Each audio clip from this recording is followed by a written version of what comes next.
Hello friends, welcome to my channel, and today we are going to discuss factors affecting IOP.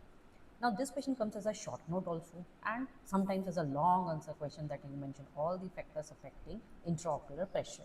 Now how to write it in exams in a flowchart way and some important viva question which you should not leave and you must revise before leaving for exams. So come on. So this is what I read it in my for my exams, and for you I'm going to convert this into one page flow chart, updated one, and there are so many things which have been researched and added. So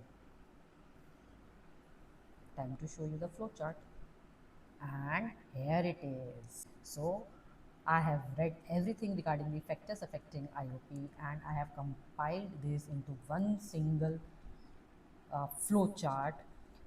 इससे ज़्यादा पढ़ने की ज़रूरत नहीं, इसी से आपने exam में शॉर्ट नोट लिखना है. इससे लॉन्ग आंसर क्वेश्चन तो आप बहुत अच्छा लिख सकते हैं and you can go for important viva question also.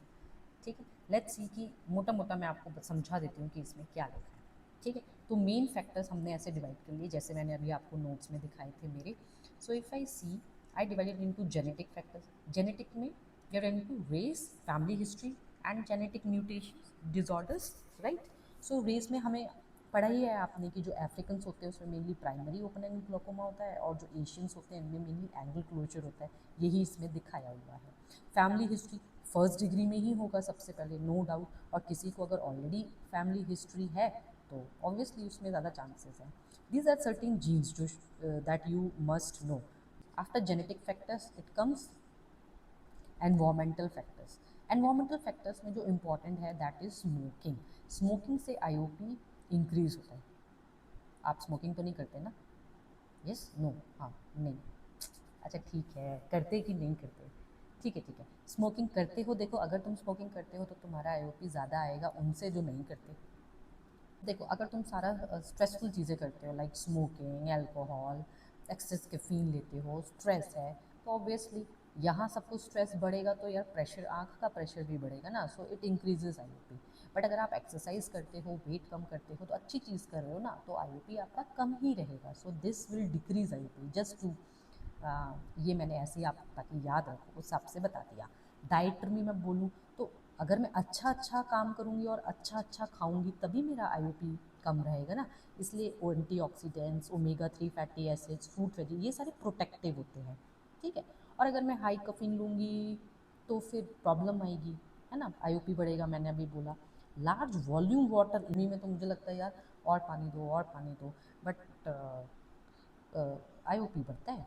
ठीक है ना. आँख में तो मैंने कहीं नहीं देखा था, अकेला ऐसा ये है जहाँ पे मुझे लगता है कि पानी पीने से आँख का आईओपी बढ़ता है ना. तो ये एक बेसिस होता है वाटर ड्रिंकिंग टेस्ट जो हम करते हैं. राइट. देन थर्ड आते हैं हम अब डेमोग्राफिक फैक्टर्स. तो फिजियोलॉजिकल फैक्टर्स में आएंगे demographic factors, ocular factors and aqueous dynamic factors. Right. So demographic factors like age, sex, ethnicity. Age बोले चाहे ऑब्वियसली आपकी एज के साथ साथ एंगल भी बुढ़ा होगा ना. जब वो बुढ़ा होगा तो आपका प्रेशर बढ़ेगा, जाने नहीं देगा ना, रेजिस्टेंस आ जाएगा. ठीक है.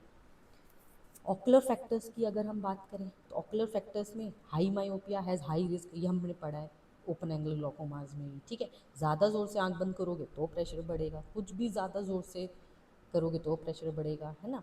यही कॉन्ट्रैक्शन सेम ही है ये भी. ठीक है. Pupil size. ठीक है. Circadian rhythm, now this is important, you should know about it.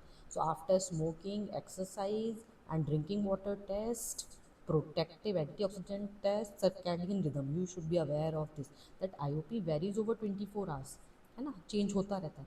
सबसे ज़्यादा उसका अर्ली मॉर्निंग में होता है 4 to 6 AM. अभी देखो बीच में स्पैम कॉल कर रहा है. Now comes aqueous dynamics. So this we have already discuss that या तो एक्वस ज़्यादा बन रहा है तो आईओपी बढ़ेगा, या फिर उसका आउटफ्लो कम हो रहा है. राइट. ट्रेबिकुलर आउटफ्लो और यूवीएस्कुलर आउटफ्लो, या फिर एपिस्क्लेरल venous प्रेशर ही इंक्रीज हो गया. So this affects your IOP. Now if I talk about systemic factors, right. So any systemic disease like hypertension, metabolic disease, obesity, sleep related issues, these causes systemic factors.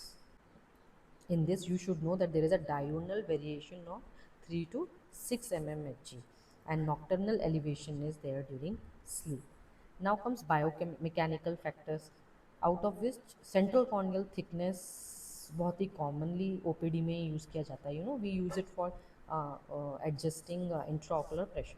If you have thick cornea, the IOP is overestimated. If you have thin corneas, the IOP is underestimated, right? And suppose if normal thickness is taken as 520 microns, then for every 10 microns, you you add or subtract 0.7 mm Hg from the IOP reading, right? Similarly, corneal biomechanics, and you can write about corneal scleral properties. Any postural, different posture can affect IOP, and there are transient factors like Valsalva maneuver, cuffing, sneezing, straining, and so on that you are already aware. So this is how you can mention it in write it in exams and revise it before going for Viva. Now, it more, then you can always mention about the inflammation, ocular conditions, surgeries, trauma, and other things which cause change in IOP. Okay, so I think this is a very comprehensive answer in one page in flowchart form,